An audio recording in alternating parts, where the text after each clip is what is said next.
हम लोग इस तरह के क्वेश्चन पूछते नहीं हैं, लेकिन महसूस करते हैं। गरीब आदमी भी, अमीर आदमी भी, जवान भी, बूढ़ा भी, ये एक कोर से स्पिरिचुअल क्वेश्चन है। एक आदमी की तकलीफ से पूछा गया है और ये हर किसी की प्रॉब्लम है। इस आदमी ने पूछा है, once I was self reliant, now I fear in old age people laugh at me. एक समय ऐसा था कि मैं अपने पैरों पे खड़ा था। सेल्फ रिलायंट मतलब अपने पैरों पे खड़ा था। अब मैं बूढ़ा हो चुका हूं और लोग मुझ पे हंसते हैं। नमस्कार दोस्तों, नमस्कार। कैसे हैं आप लोग? बहुत इंपॉर्टेंट क्वेश्चन है आज का, सबके लिए बहुत इंपॉर्टेंट क्वेश्चन है। आज जब मैं वहां गया था ना खेत पे, तो एक बूढ़ा आदमी आया बात करने के लिए। मैंने उसका नाम पूछा, नाम बेचारा ठीक से बोल नहीं पा रहा था। कुछ देर बात करते करते बोलता है, हम बैठ जाएं, हमारे पैरों में दर्द होता है, घुटने में दर्द है। बैठ गया बेचारा। हम लोग खड़े थे सब। उसका वीडियो बनाया मैंने, जब बैठ गया नीचे, घुटनों में पड़ा हुआ है, फिर खड़ा हो गया। अब अगर कोई कमाता भी हो तब भी वो शरीर से तो अपाहिज ही है। एक समय ऐसा रहा होगा कि वो सेल्फ रिलायंट रहा होगा, बड़ी ताकत रही होगी। भगवान बुद्ध को और राम को दोनों के बारे में कहा जाता है कि जब किसी बूढ़े इंसान को देखा उन्होंने, तो उनको खट से फील हुआ कि ऐसा तो मेरे साथ भी होगा, और अगर ऐसा मेरे साथ होगा तो ये तो बहुत अनफेयर है, ये तो गलत है, भगवान गलत कर रहे हैं। भगवान ने ऐसी दुनिया बनाई है जहाँ पर हम सब के सब बूढ़े हो जाएंगे और मर जाएंगे, तो गलत है। और अगर आप ऐसा सवाल भगवान से पूछते हैं तो भगवान क्या बोलेंगे, सुन लीजिए। क्योंकि रमण महर्षि भगवान थे, उनको भगवान शंकर का अवतार माना जाता है। और अवतार वो नहीं होता जो हम कल्पना करते हैं आसमान में रहता है, उसके ढेर सारे हाथों में अस्त्र होते हैं, चमत्कारी शक्तियाँ होती हैं, वो नहीं होता। वो बहुत पावरफुल है और उसको होने के लिए आपके प्रति कोई रिस्पॉन्सिबिलिटी नहीं है। आपने अपने मंदिर में भगवान की मूर्ति रख ली और आप उसको रोज़ पूजा करते हैं, तो आपकी प्रॉब्लम सॉल्व कर दे, आपके बुढ़ापे को ठीक कर दे, आपके जोड़ों के दर्द को हमेशा हमेशा के लिए ठीक कर दे, ये उसका काम नहीं है। इसके लिए उसने डॉक्टर्स रखे हैं, हॉस्पिटल बनाए हैं। और अगर इससे भी ज़्यादा आपको प्रॉब्लम है तो झेलो, तुम दुनिया में गए हो भाई। अगर तुम दुनिया में गए हो तो दुनिया की प्रॉब्लम झेलो। तो इस सवाल का जवाब रमण महर्षि ने बहुत ही अलग तरीके से दिया है। मैं ऐसा किया करूँगा, हर एक पैराग्राफ का एक हेडिंग बना दूंगा। जैसे इस पैराग्राफ का हेडिंग है ईगो रिलायंट। ये कोर है इस बातचीत की। रमण कह रहे हैं कि जब तुमको लगता है कि तुम सेल्फ रिलायंट थे, आज से 20 साल 30 साल पहले जब जवान थे, तब भी तुम सेल्फ रिलायंट नहीं थे, तुम ईगो रिलायंट थे। तुम अपने पैरों के ऊपर नहीं खड़े थे, अपने अहंकार के ऊपर खड़े थे। अब कुछ गहरी चीज़ पॉइंट आउट कर रहे हैं, जो ऐसा है जैसे कि आसमान में दिखा रहे हैं उंगली, और जब आपको आसमान दिखाया जाएगा तो पता है क्या देखेंगे आप? बादल। कुछ दिखेगा ही नहीं आपको। स्पेस है, स्पेस में खाली बादल दिखता है, तो वो देखोगे। रमण कहते हैं अगर तुम अपने ईगो को छोड़ सको, जैसे आपने उस दिन पूछा था ना, सर हम अपने अहंकार को कैसे छोड़ें? तरीका तो है, लेकिन हम सब लोग उतना झंझट लेने को तैयार नहीं। रमण कहते हैं अगर तुम अपने अहंकार को छोड़ सको, तब सचमुच में सेल्फ रिलायंट होगे। कैपिटल SELF, सेल्फ रिलायंट मतलब तुम्हारे अंदर में जो ईश्वर है उसके हाथ में तुम्हारी बागडोर चली जाएगी। लेकिन सीक्रेट क्या है? ईगो छोड़ना होगा। तुम कह रहे हो कि अब तुम्हारे ऊपर लोग हंसते हैं, तुम्हें खराब लगता है। पहले किसी की हिम्मत नहीं थी तुम्हारे ऊपर हंसने की। जो तुम्हारा पहले का प्राइड था, जिस चीज़ पे तुम बड़ा गर्व करते थे, वो असल में तुम्हारे घमंड का प्राइड था। Your pride was merely pride of ego. आज एक छोटा सा बच्चा मिला खेत में, उसको पूछा तुम्हारा नाम क्या है? शर्मा के भाग गया। फिर थोड़ी देर बाद गांव में दिखा मुझे वो, फिर से पूछा मैंने तुम्हारा नाम क्या है जी, फिर से लजा गया वो बेचारा। फिर मंदिर के पास पहुंचा मैं, कहा नाम बताओ, नहीं बताया नाम। तो 2 लड़के और थे वहां, दोनों को पूछा, दोनों ने अपना नाम बता दिया। मैंने कहा और इसका नाम क्या है? तब बड़े वाले नाम बताया, इसका नाम गुरु है। मैंने कहा आप, तुम्हारा नाम तो मुझे मालूम पड़ गया, हंसने लगा वो। फिर से मैंने उसका नाम पूछा कि गुरु जी तुम्हारा नाम क्या है? तब बोलने लगा गुरु है। क्यों नहीं बताया उस बच्चे ने? शर्मा रहा था। ईगो के 2 रूप हैं, एक शर्माता है और एक घमंडी आता है। अगर उसके पास कुछ होता, पढ़ने में तेज होता या अमीर घर का होता, तो खट से नाम बताता, और खट नाम नहीं बताता, वो बोलता है जानते नहीं हो तुम मुझे, इस गांव में पहली बार आए हो क्या? या अपने किसी तौर तरीके से एक्सप्रेस करता कि वो कुछ है। लेकिन जब वो नहीं होता तो हम लजाते हैं, शर्माते हैं। आज तुम दुखी हो रहे हो, वो दुख केवल इसलिए है क्योंकि पहले तुम खुश होते थे अपनी ईगो की वजह से। सीक्रेट दे रहे हैं कैसे आप अपने घमंड को ख़त्म कर सकते हैं। और ये सीक्रेट ऐसा है जैसे कि एक आदमी को हाथ में दे दिया ब्लेड, स्कैल्पेल, कैंची ऑपरेशन करने के लिए, और ऑपरेशन बड़ी मुश्किल चीज़ होती है। और यहाँ तो अपना ही ऑपरेशन करना है, अपने अहंकार को काट काट के ख़त्म करना है। और अहंकार एक ऐसी बीमारी है, उसको जितना काटेंगे उतना ही ताकतवर होती है। जब तक तुम अपने आप को अहंकार के साथ में आइडेंटिफाई करोगे, तुम दूसरों को भी देखोगे व्यक्ति की तरह, इंडिविजुअल की तरह, जो तुम नहीं हो। वो कोई एक आदमी है, तुम एक अलग आदमी हो। और जहां पर तुम दूसरे को अपने से अलग देखते हो, वहां पर प्राइड के लिए, घमंड के लिए जगह पैदा हो जाती है। देखिए, एक माँ अपने बच्चे से कहती है चल कपड़े उतार, नहाना है, छोटे बच्चे से, और बच्चे को कोई शर्म नहीं है। फिर थोड़ा बच्चा बड़ा हो जाता है, उसको शर्म आती है। अभी एक बच्ची हमारे यहाँ आई थी, होगी करीब 8-9 साल की। बेचारी को अभी तक पॉटी साफ करने नहीं आता। उसने बड़ी मम्मी से कहा कि मैं पॉटी कर लूंगी, आप मेरा पॉटी धो दोगी? उसने बड़ी मम्मी से क्यों कहा? उसको शर्म नहीं आई। उसको ये फीलिंग आया कि ये मेरी है, अपनी है। तो रमन कह रहे हैं अगर किसी के साथ तुम्हें अपनापन महसूस होता है, वो तुमसे अलग कुछ नहीं है, वहां पर घमंड नहीं होगा। अब एक मैनेजर हैं, एक एम्प्लॉई हैं, एक डॉक्टर हैं और एक मरीज है। ये दोनों अलग अलग हैं। जहां पर 2 लोग अलग हैं, वहां पर ईगो का बढ़ने का ऑप्शन है। Let that drop and you drop others ego too. मैंने इस चीज़ को साक्षात देखा है। आप किसी से बात कर रहे हो, आप अपना ईगो गिरा दो, सामने वाले का ईगो गिर जाएगा। मैंने साक्षात इसको 100 लोगों के साथ देखा है।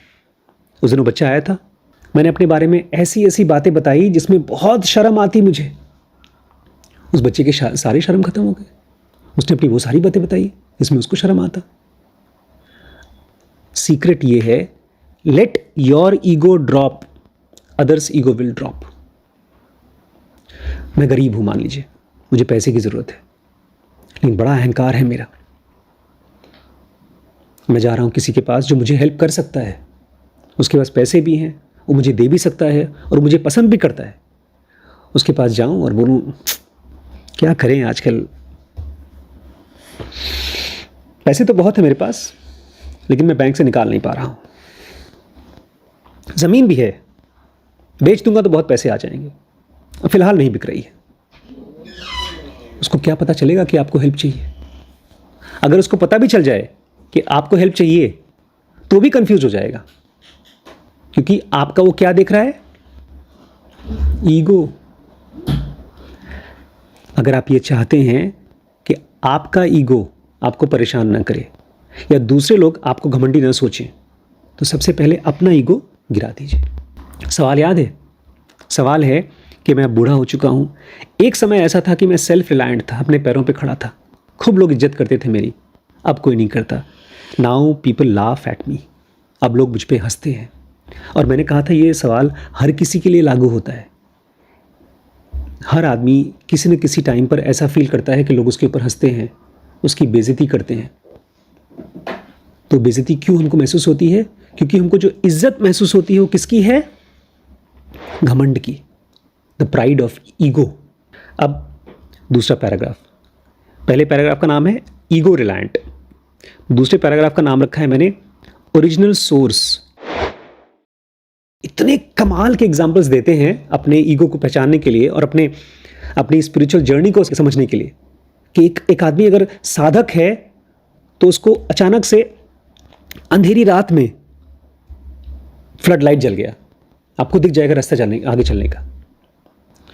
ओरिजिनल सोर्स, रमन कहते हैं जब तक हमारे अंदर में एक सेंस ऑफ सेपरेशन होगा तब तक हमारे अंदर में एफ्लिक्टिंग थॉट्स होंगे। मैं आपसे एक सवाल पूछना चाहता हूँ, आप लोग माइक ले लीजिए, ये वाला माइक ले लीजिए और सवाल का जवाब दीजिए। मैं सवाल पूछता हूँ, ये सेंस ऑफ सेपरेशन क्या होता है? सेंस ऑफ सेपरेशन क्या होता है? कह रहे हैं so long there is sense of separation there will be afflicting thoughts। Afflicting क्या होता है? हाँ, एफ्लिक्टिंग मतलब होता है हाँ ना, ले भी लूँ ना भी लूँ, करूँ भी ना भी करूँ। अब बोला, दोबारा बोलिए।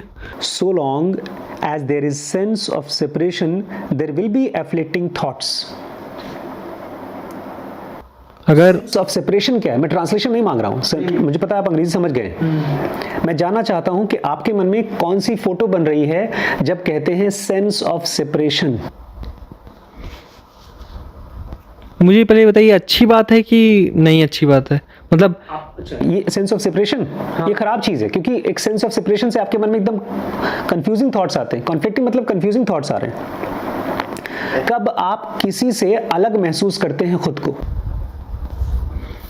सेंस ऑफ सेपरेशन का मतलब है अलग महसूस करना। तो मैं आपसे पूछ रहा हूं, अलग महसूस करने का कोई फीलिंग आपने एक्सपीरियंस किया है कभी? श्रीश ने किया है, श्रीश को दे दो। आगे आ जाओ, श्री कुर्सी लेके आगे आ जाओ। जब हम लोग नागपुर गए थे तो वहाँ क्लास और बस में लगता था 1 घंटे, और जब स्कूल में रहता था कि एकदम अलग हूँ, किसी से बात नहीं कर रहा, देख रहा हूँ सब तरफ क्या हो रहा है। एक्सीलेंट। घर में कभी फील हुआ है अभी पिछले महीने, 2 महीने, 4 महीने, 6 नहीं, घर में नहीं। कभी दुखी फील हुआ है? दुखी कभी कभी हुआ, डिमोटिवेट जैसे। वो मोमेंट है सेंस ऑफ सेपरेशन। मतलब एक तरीके से जिसको आप फोमो बोलते हो, आप जैसे 4 लोग के बीच में बैठे हो और वो लोग कुछ बात कर रहे हैं बट आप उनसे कटा महसूस कर रहे हो क्योंकि वो कुछ और टॉपिक पे बात कर रहे हैं और आप नहीं कर पा रहे एक तरीके से। बिल्कुल बिल्कुल होता है, लेकिन यहाँ पर रमण महर्षि एक और गहरी लेवल पे ले जाना चाहते हैं हमको। इसलिए मैं चाहता हूँ आज से आप लोग सेंस ऑफ सेपरेशन को ऐसे देखें जैसे एक मेंटल वीकनेस। मुझे तो कई बार होता है ऐसा सेंस ऑफ सेपरेशन फील।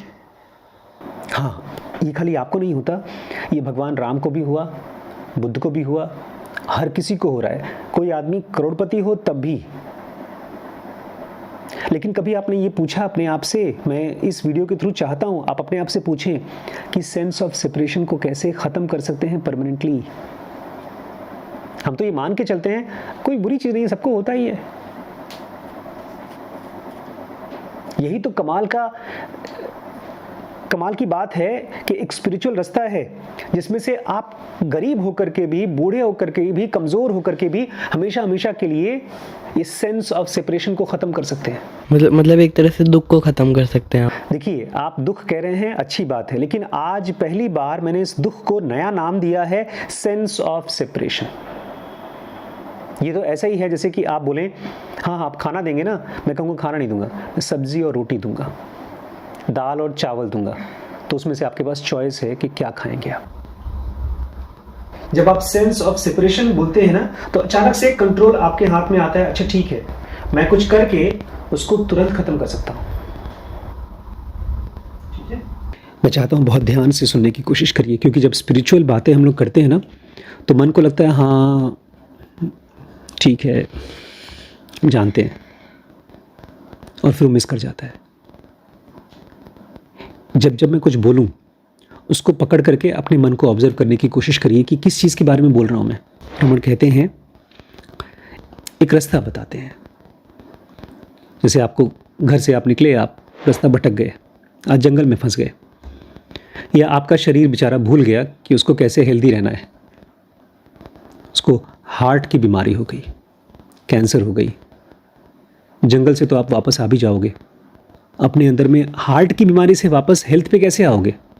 एक रास्ता दे रहे हैं रमण महर्षि। अगर हमने अपने ओरिजिनल सोर्स को वापस पा लिया और हमारा सेंस ऑफ सेपरेशन खत्म हो गया, तब तुम्हें एक पीस महसूस होगी। ओरिजिनल मतलब क्या होता है? ओरिजिनल, हाँ, असली। इसका मतलब ये जो है फिजिकल बॉडी और सेंस ऑफ सेपरेशन, ये नकली है। अब एग्जाम्पल सुनिए, क्या कमाल का एग्जाम्पल है। कभी भी हम इसको अपने माइंड, अपने बॉडी और अपने दुख के साथ नहीं जोड़ेंगे। रमण कहते हैं, थोड़ा सोचो, तुमने एक पत्थर उठाया और हवा में फेंक दिया, क्या होगा उस पत्थर के साथ? नीचे आएगा। पत्थर ने अपने ओरिजिनल सोर्स को छोड़ दिया, जमीन से आपने फेंका, उस पत्थर का ओरिजिनल सोर्स कौन सा था? जमीन। आपने उसको फेंका, बेचारा पत्थर ऊपर जाता है, ऊपर जाता है, ऊपर जाता है, और फिर ऊपर पहुंच करके रुक जाता है, और फिर नीचे बहुत जोर से हिलता हिलता हिलता हिलता आता रहता है। कब जाके शांत होता है? जब उसको ओरिजिनल सोर्स मिलता है। वो गिर नहीं गया खाली, वो अपने घर पे पहुंच गया। हम लोग भी ऐसे ही कहीं से फेंके हुए पत्थर हैं, अपने ओरिजिनल सोर्स से हम भटक गए हैं और अब हम वापस आने के लिए परेशान हो रहे हैं। ये जो हमारा दुख है कि मैं बूढ़ा हो गया हूँ, मैं परेशान हूँ, लोग मेरे पर हंसते हैं, मेरा घमंड खराब होता है, मेरी इज्जत बेइज्जती होती रहती है, वो सब खाली उस पत्थर का गिरना है। और ठीक यही होता है जब एक समंदर का पानी भाप बन के ऊपर उठता है। वहाँ पर बेचारा आराम नहीं कर पाता, क्योंकि वो क्या हो गया है? वो अलग हो गया है, समंदर से अलग हो गया है। वो बन करके भाप ऊपर जाता है, हवाएं उसको, बादल को ले जाती हैं कहीं पर, फिर बारिश होता है, फिर वो नदियों पे, पहाड़ों पे, पता नहीं कहाँ कहाँ से बन करके आता है समंदर में। और समंदर में पहुँचता है तो कहाँ पहुँच गया? ओरिजिनल सोर्स में। जब तक वो पानी ओरिजिनल सोर्स में नहीं पहुँचेगा, तब तक उसको शांति नहीं मिलेगी। एक छोटा सा पीस और है, उसके बाद आज की क्लास ख़त्म करेंगे। गोल्ड एंड ऑर्नामेंट, ये स्पिरिचुअल दुनिया का बहुत क्लासिक एग्जाम्पल है, लेकिन इसको प्रैक्टिस करना अगर आपको याद नहीं है तो कभी नहीं कर पाएंगे। गोल्ड एंड ऑर्नामेंट, इस चीज़ को राम को वशिष्ठ मुनि ने कम से कम 100 बार वशिष्ठ योग वशिष्ठ में बताया है।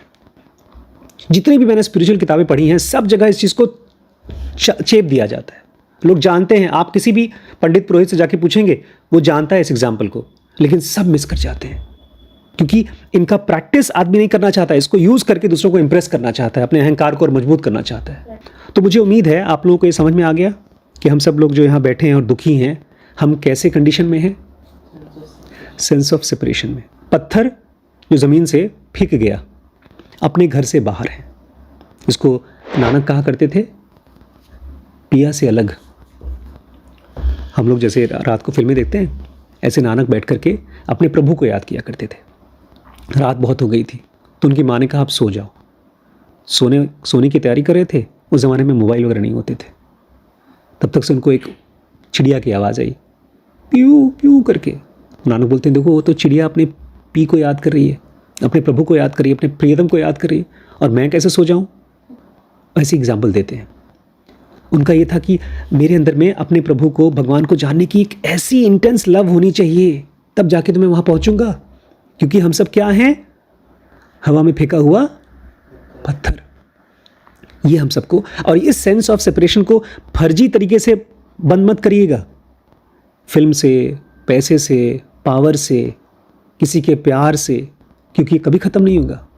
आपके अंदर में एजिटेशन है और आपके अंदर में मूवमेंट है, थॉट्स मूव करते रहते हैं, कॉन्फ्लिक्ट आता रहता है। अब होता ये है कि हम सब ने अपने आप को इस शरीर के साथ में आइडेंटिफाई कर रखा है। मुझसे ये मत कहिएगा कि अरे ये क्या बकवास कर रहे हैं, हम सब शरीर हैं। नहीं, हम सब इस शरीर के साथ में आइडेंटिफाई कर रहे हैं, क्योंकि रात को जब आप सोते हैं तो इस शरीर से आप कुछ देर के लिए डिसआइडेंटिफाई कर लेते हैं खुद को, और उसी कंडीशन में आपको सबसे अच्छा लगता है। आपको शरीर का सेंस नहीं होता, आपको कोई सेंस ऑफ सेपरेशन नहीं होता। अब दिन में जगते हुए हमने अपने आप को शरीर के साथ क्या कर लिया? आइडेंटिफाई कर लिया, अटैच कर लिया। अगर आपने जगते हुए रिगेन योर सोर्स, अपने सोर्स तक पहुंच गए, तभी आप खुश हो सकते हैं। कोई आदमी बुढ़ापे में आपको इज्जत दे दे, उससे भी आप खुश नहीं होंगे।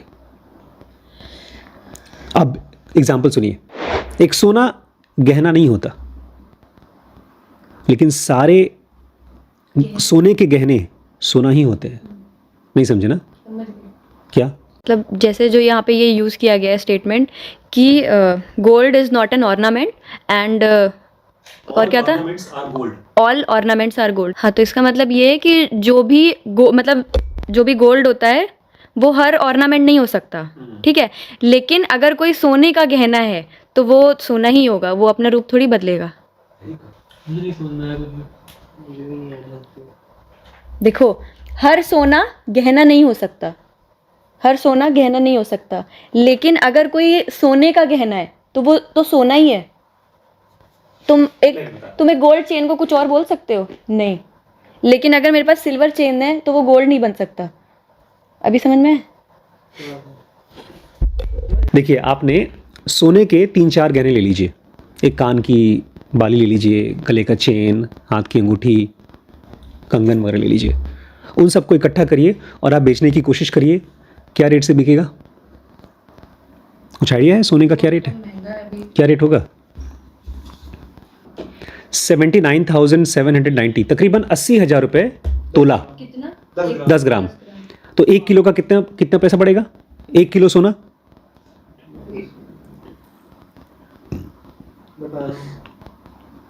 बताओ भैया, 1 किलो सोना कितने का पड़ेगा? 80,000 रुपये तोला। 100 तोला कितने का होगा? 100 ग्राम। 1 तोला मतलब 10 ग्राम। 100 ग्राम होगा 10, 100,000, 10,000 लाख 10 लाख 79 10 लाख 8 लाख का 100 ग्राम सोना मिलेगा आपको। 8 करोड़। नहीं, एक आपने बोला कि मैं 1 किलो का पूछा, तो 1 किलो का बताओ। ये सही तो है ना? ये तो 100 ग्राम का है। हाँ। 100 ग्राम का तकरीबन 8 लाख का पड़ेगा। हम लोग 8 लाख रुपए लेके जाएंगे, दुकान वाले को देंगे तो 100 ग्राम सोना देगा, 100 ग्राम। हाँ तो और 1 किलो 8 करोड़। 8 करोड़ नहीं, 80 लाख। 80 लाख। 8 करोड़। अगर हमको केवल 1 किलो सोना चाहिए तो आप मात्र 80 लाख रुपए लेके जाइए, दुकान वाले को दीजिए, आपको दे देगा। लेकिन अगर आप उसको बोलते नहीं, इस वजह से जो ज्वेलरी मैंने बनवाई है ना बड़ी अच्छी सी गले वाली, उसका मुझे ज़्यादा पैसा दीजिए, अच्छा अच्छा। वो नहीं देगा। क्यों कहेगा? ये जो कुछ भी तुम लाए हो ये केवल सोना है। तुमने कितनी भी मेहनत करके, ये जो तनिष्क वाले देते हैं, बोलते हैं ज्वेलरी चार्ज, इसको बनाने में ज़्यादा टाइम लगा है, ज़्यादा मेहनत लगी है, लेकिन जब खरीदते हैं तो बोलेंगे आपकी मेहनत का मुझे कोई मतलब नहीं है। रमण कह रहे हैं सारी ज्वेलरी जो सोने की बनी है, सुनार के लिए, किसी के लिए क्या है? वो मात्र सोना है। उसका कौन सा रूप ले लेता है इससे कोई फर्क नहीं पड़ता। अब सुनिए मेन कहानी। आपने ले लिया एक रूप, ये रूप, ये अच्छा है कि वो वाला रूप अच्छा है? मतलब आप अगर 6 पैक वाले हैं तब अच्छे हैं, या आप केवल मोटे से थुलथुल आदमी हैं तो अच्छे हैं? अच्छा। नहीं, आपके अंदर भी रियलिटी है, मेरे अंदर में भी रियलिटी है। तो चाहे सोने की बाली हो, चाहे सोने का कंगन हो, दोनों है तो सोना ही। आपके अंदर में भी वही रियलिटी है, मेरे अंदर में भी वही रियलिटी है। हमारी और आपकी कीमत आध्यात्मिक रूप से केवल एक है। आप भी सोना है, मैं भी सोना हूं। लेकिन अगर आप इस दुनिया में खुशी चाहते हैं तो पता है कैसा है वो? आज मुझे पहली बार फोर्ड कार का मतलब पता चला। फोर्ड मतलब जानते हैं क्या होता है? फोर्ड FORD, फोर्ड कार होती है। फोर्ड मतलब नदी को क्रॉस करना। अगर ये शरीर होकर के आप ये कोशिश कर रहे हो कि आपको खुशी मिल जाए, तो ऐसा है कि आप एक मगरमच्छ के पीठ पर बैठ करके नदी क्रॉस करने की कोशिश कर रहे हो। आप शरीर के रहते खुश रहना चाहते हो? क्या मगरमच्छ के पीठ के ऊपर रह करके नदी क्रॉस कर सकते हो? क्यों? मगरमच्छ ले जाएगा नदी में आपको, और जहां पर एकदम उसको अच्छा लगेगा कि ये बंदा यहां डूब जाएगा आराम से, वहां गिराएगा, चबाएगा, खत्म कर देगा। फिर आप बोलोगे नहीं मज़ा नहीं आया, क्रॉस नहीं कर पाए, फिर से नया शरीर लेते हैं। फिर से नया शरीर ले लिया मतलब आपने एक और मगरमच्छ ले लिया, उसके ऊपर बैठ करके आप खुशी खोज रहे हैं। कितना अच्छा एग्जाम्पल दिया है। फोर्ड मतलब आप जिसके थ्रू पास करना। हाँ, फोर्ड मतलब नदी क्रॉस करना, जाना। आज बहुत बड़ा सीक्रेट दे रहा हूँ मैं आप लोगों को। हम अपने बॉडी के साथ क्यों आइडेंटिफाई करते हैं मालूम है क्यों? एक्सट्रोवर्जन की वजह से। क्या होता है एक्सट्रोवर्जन? एक्सट्रोवर्ट होते हैं कोई? एक्सट्रोवर्ट मतलब ज़्यादा ओपन होते हैं, जो बाहर की तरफ सोचते हैं। एक्सट्रोवर्ट हाँ बिल्कुल, जो बाहर बोलते हैं, जो बाहर की चीज़ों को देखते हैं, बाहर की तरफ जाते हैं। आपने आंखों से दुनिया देखा और दुनिया में आपने कहा ये चीज़ अच्छा है, मुझे ऐसे पैदा होना है। वहाँ पैदा हुए, मज़ा नहीं आया। तब तक आपने उस बॉडी के थ्रू देखा, अरे यार अमीर घर में पैदा होते तो मज़ा आता। आपने अमीर घर में पैदा हो गए, अगले बार वहाँ मज़ा नहीं आया, वहाँ कुछ गड़बड़ हो गई, आपको लगा बच्चे नहीं थे मेरे पास। अब आप बोलेंगे नहीं नहीं मुझे एक बच्चों वाला घर चाहिए और वहाँ पैदा होना है। ऐसे आप अलग अलग जगहों पर खोज रहे हो, वो सब चीज़ है एक्सट्रोवर्जन। हम शरीर इसलिए लेते हैं क्योंकि हम एक्सट्रोवर्टेड हैं एंड वॉन्डरिंग ऑफ माइंड। हमारा माइंड करता है वॉन्डर। वॉन्डर मतलब ढूंढना, खोजता रहता है। इसलिए मैं बड़ी मम्मी को बोलता हूँ अगर तुम्हें घूमना अच्छा लगता है इसका मतलब भी तुम्हें और कुछ जन्म चाहिए होंगे। इस जन्म में तुम इंडिया में पैदा हो गई हो, अगले जन्म में शायद अमेरिका में पैदा होगी और घूमती रहोगी, वॉन्डर करती रहोगी। तो जो आदमी केवल बाहर की तरफ देखता है और चाहता रहता है वो केवल एक एंडलेस टैंगल में फंसा रहेगा, एक ऐसे बंधन में जो कभी खत्म नहीं होगा। इसका सोल्यूशन क्या है उसके बारे में कल बात करूंगा मैं। पहले प्रॉब्लम समझिए। प्रॉब्लम ये नहीं है कि मैं बूढ़ा हो गया हूं, लोग मुझे इज्जत नहीं करते। प्रॉब्लम ये है कि मेरा भरोसा अपने ईगो के ऊपर है और ईगो ये शरीर से पैदा होता है। ईगो इस मन के डिस्ट्रैक्शन से पैदा होता है। ईगो लैक ऑफ कंसंट्रेशन से होता है, माइंड के वॉन्डरिंग से होता है। हम कितना भी किसी भी काम में सक्सेसफुल हो जाएं, हमारा ईगो हमारे कंट्रोल में नहीं आएगा, बिकॉज वो सारी की सारी सक्सेस इस शरीर की सक्सेस है, ना कि सेल्फ को पाने की और वहाँ पहुँचने की सक्सेस। अगर आप लोग सीरियसली इस टॉपिक को चाहते हैं तो मैं कल कंप्लीट करूँगा, ठीक है?